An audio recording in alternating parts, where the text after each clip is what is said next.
Hello YouTubers, and welcome to this second episode of SteamPunk computer stand. Today we're making the feet off camera. I've already done one side. Got a piece of old cold rolled here that's been laying around in the scrap heap for a while, and thought this might make some pretty decent feet. We're going to make 4 feet in a star formation, and I already turned the plug for the stand for the upright. I'm going to put a little bit of weight in the bottom so that this thing isn't so top heavy, and then weld the feet to it on the bottom. And then what I'm also going to do is shrink fit the pipe itself onto the plug. So I thought that would be kind of interesting for you guys to see how you can heat shrink something onto a piece of pipe onto a plug instead of having to weld it. I already welded the top plug off camera. It swivels on top. That's where the monitor is going to be mounted to. So still got to put an elbow onto it and drill a hole in it. And I'm not sure if I want to run the cable down through it or just let it dangle off the side.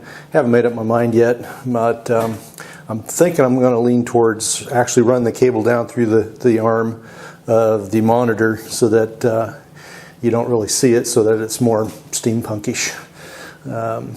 So anyway, I'll zoom you in here on the goings on the mill, and I've got a face mill on here right now. It's a roughing mill, and I'm just taking off the oxidation off the steel here and getting it all up to size. I mean, it's all one size, it's cold rolled, but the length of it isn't quite the same. So what I'm doing is just basically milling off the ends of it here to get it all up onto one, gang milling it to get it to one length.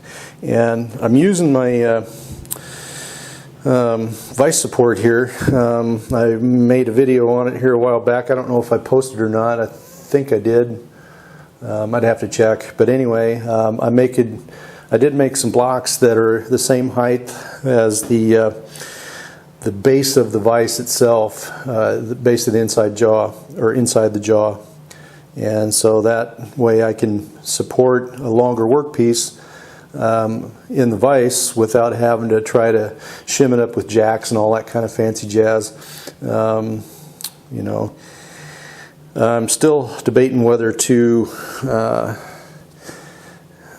put feet on it. I'm probably going to put feet on it so that the thing can be leveled up, because you never know how the weld's going to turn out, and so it might be that one might be a little higher than the other. Just, you never know.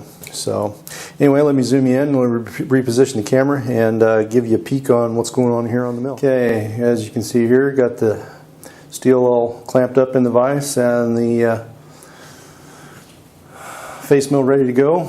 I'm just going to turn it on and touch off and then take off a pretty healthy cut. This thing is it's freshly ground, so it's pretty sharp. Still doesn't give you all that nice of a finish. It is a roughing mill, so the finish on it really isn't all that important. I want a few machine marks in the steel so that it kind of gives that steampunkish feel. So let's get on to it here.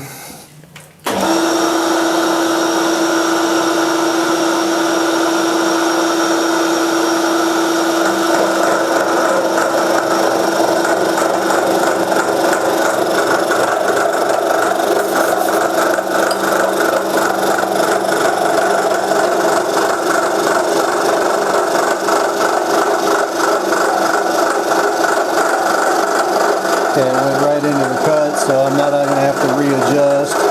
I might have to take a second pass.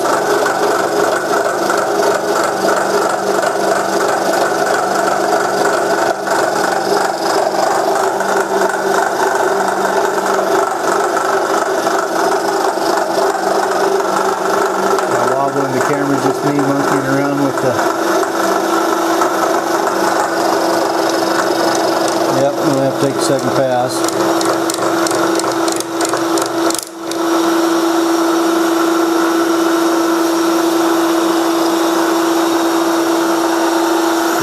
position here just a smidge.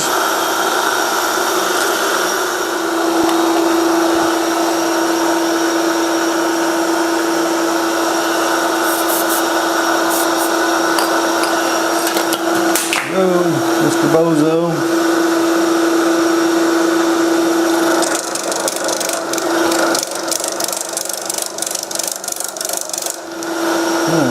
Sounds like the bit might be working loose here. No, it's still tight, but we will give it another tightening up here.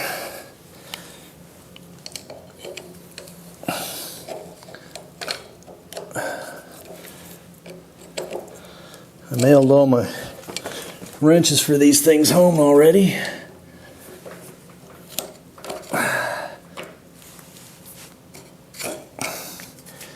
Okay, well, they're still tight, so give this another whirl.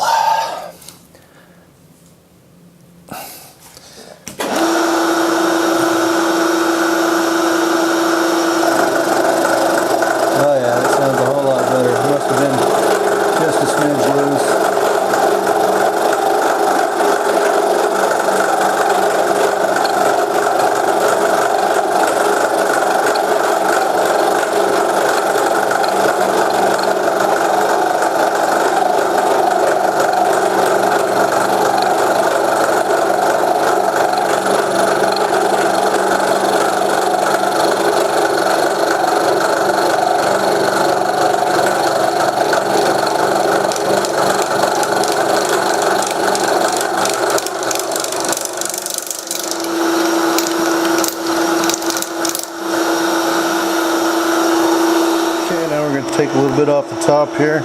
Just going to run it in, touch off, and then just take a slight cut.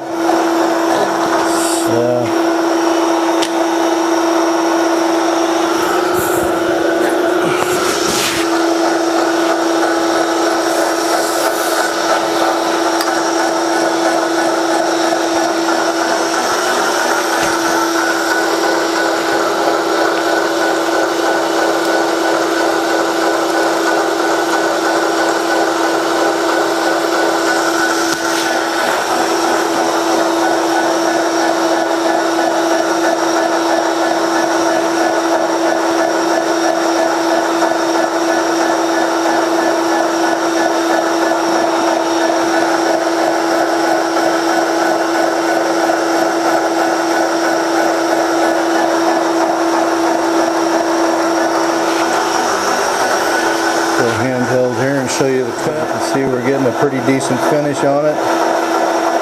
And so I'll just let this thing run through the full length just to take off the oxidation, get them all up to one size. They don't have to be, it's not that critical, but just old habits die hard. So I'll bring you guys back when this gets out to towards the end. As you can see, you got the support underneath the tail end of the work here. Got a pair of ice grips clamped onto the end of it so it doesn't make the things flap. And as you can see, we're getting a real decent finish here.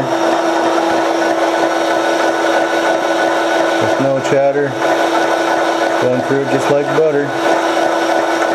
Okay, for the next step, we're going to put the plug on here.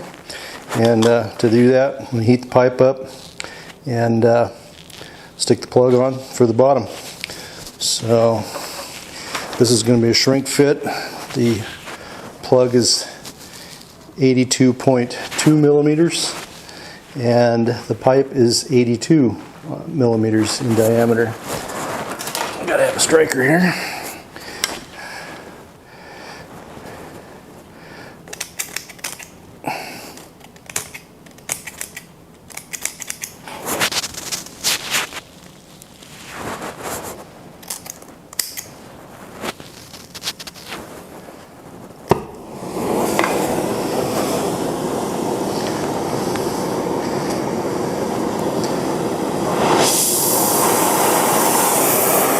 going to do is heat the pipe up here just enough to expand it to take the plug. And then it cools off, have a shrink fit, and it should be nice and tight.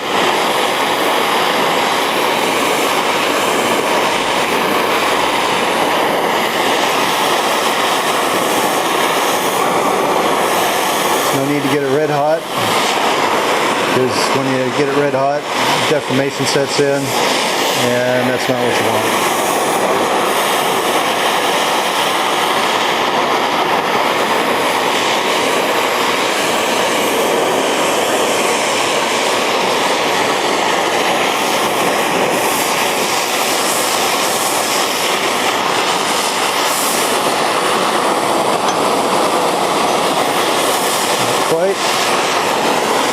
May have to give it a bop with the hammer to get it to seat. And then we're going to get it good and hot so that it does fully expand.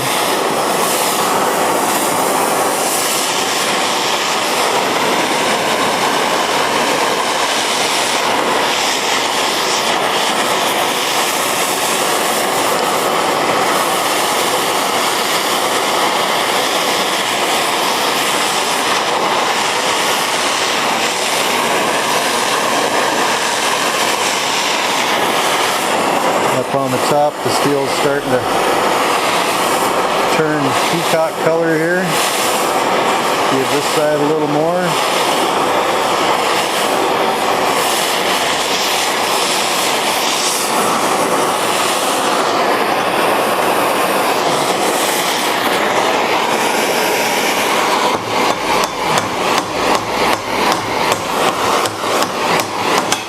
There it goes. And that's all she wrote. Now just let it cool off and it should stay on there quite well. And then later on we can weld the feet in a start position on it. Set it down on the welding table and then give her some feet. I might just put some screws in the bottom of it for leveling. So we'll do that probably tomorrow. Okay, here's the next step. Getting ready to put the feet on the base. What I've done here is I've aligned the post with the edge, and my material is 10 millimeters thick, i.e. 3/8, and so this piece is 100 millimeters, i.e. 4 inches. So what I've done is I've gone 45 millimeters from this edge and drew a line, or etched a line into the copper here to align my piece. Now I've also welded on these nuts here on the back end for height adjustments, and then I also made these guys here from a piece of stainless steel screw. Had these discs laying around and drilled out the hole, tapered it so that when I put the TIG welder on it, it gets some nice penetration, and hollowed out the bottom of the foot so that it's not completely, so it's kind of hollow when it sits down on the floor. But anyway, getting ready to weld these on with the MIG welder. And what I've done on the bottom of this plug here is I left the pip on there. There was just a very, very small pip, you know, that little twirly thingy that in the middle of a workpiece. And what it does, it digs into the copper. This is a copper plate here, and so now wherever I place this on this copper plate, it digs in and allows this post to pivot without it slipping. So what I'm going to do then is tack this on, then set the post here in the middle and align along this line that's etched in the copper for the other side. And then that way I can tack the other side as well and have a 180 degrees exact differential there. And not sure if I'm going to offset it a little bit to where I'm coming out at a slightly different angle here. Just wait and see. I think I might, because in that way when I put the computer on one side, these act as outriggers more or less, and then catch that weight without allowing it to tip over. So Anyway, I'm going to get on the MIG welder here and tack these up. Okay, since I don't have a welding lens for the camera, I'm going to show you the setup here real quick. Here's that piece. Just got the hole bored into it and got it centered up on the hole as best as a guy can. You put the piece of wire on there in order to get penetrations on both sides of the weld, and also so that you can see just how centered your workpiece is, because you can't turn it over and then back and forth and try to get something centered up that way. So I'll get this welded up off camera and then bring you back. The first step is going to be to put a tack weld right here in the back, then pull the wire out, and then one on the front corner over here, and then one on the other side over there, and then to weld it all in place. And then a pipe extension going out horizontally for the arm for the monitor. Okay, here it is tacked in place. One corner there, one there, and then one in the rear. How you ever pick it up doesn't really matter. Optimally, you go and give it another tack in between the points, and then that way when you start filling in the weld, it doesn't close up on you and pull everything out of square and get crooked on you. So that's going to be the next step, and bring you back after that. Okay, now we got all the rest of the tacks in place here in between. Now it's time to start filling the weld. Now, the more tacks you put in it, the less movement you're going to get, and when you're welding pipe, that can be critical. So I'm just going to pretend like I'm welding steam pipe and trying to keep it from getting crooked. I mean, it's not a critical application here, but it's always good to stay in practice and keep up on your skills. And here we have the finished product. All the weld filled in. If this were a piece of steam pipe, this root pass here would be good for up to about 3.5, 4 bar. I'll put the PSIs in there on the screen. And if I were to put a cover pass onto it, it'd be good for 10 bar. But this is just for a monitor holding, so I'm not going to put a cover pass on it. This is going to be good enough for what it is. Okay, for the next step here, we're going to weld on the horizontal arm. This is a little bit thinner piece of pipe. Normally I'd just butt weld this coal down here, but this is a coated pipe and it's going to smoke and get dirty and all kinds of crap. It's not going to be a lot of fun to weld, but with just about any pipe you always want to put a piece of wire in between there. This is a 1.5 mm wire. I'll put the fractions in here on the screen so you can see what size that is. But anyway, that gives you a little bit of distance between your pipes, so that way you get a better penetration and you're not just cold jointing the thing together and putting essentially a cover weld on it. You're actually getting the pipes to bond together. And this elbow is a little thicker in material and this pipe is thinner, so it's going to be an adventure to see if I don't burn a hole in it. Okay, so what I'm doing here is I'm pulling my puddle onto the thicker part of the workpiece here, and then allow it to run over to the thinner side over here in order to keep from burning a hole in it. Right here we got a little bit of a thicker part, but as you can see down here, that worked out actually pretty damn good. Sorry about the wobbly dobbly here. I'm all handheld, but like I said before, this elbow is thicker than the pipe, so I can't run too heavily on the thinner side over here. As you can see, the coating's coming off and it's making a nice stench, and I might polish this up with the flap wheel grinder if I have to. I might just be able to pull that one thick spot right here, this little knob right there. I might be able to pull that into the weld and get it to disperse. You can see it looks a little amateurish as well, but that's just due to the nature of this metal. Well, YouTubers, there we go. Here's the semi-finished product. You see, swivel this guy up here. Got to find me some shim stock to shim this up with. It's a little bit loose, but the base is all finished. Got the feet on it. Now it's just ready for some cleaning up and some paint. Of course, it's got to cool off for that first, so I'll do that tomorrow. So stay tuned for continuation of SteamPunk Computer Stand.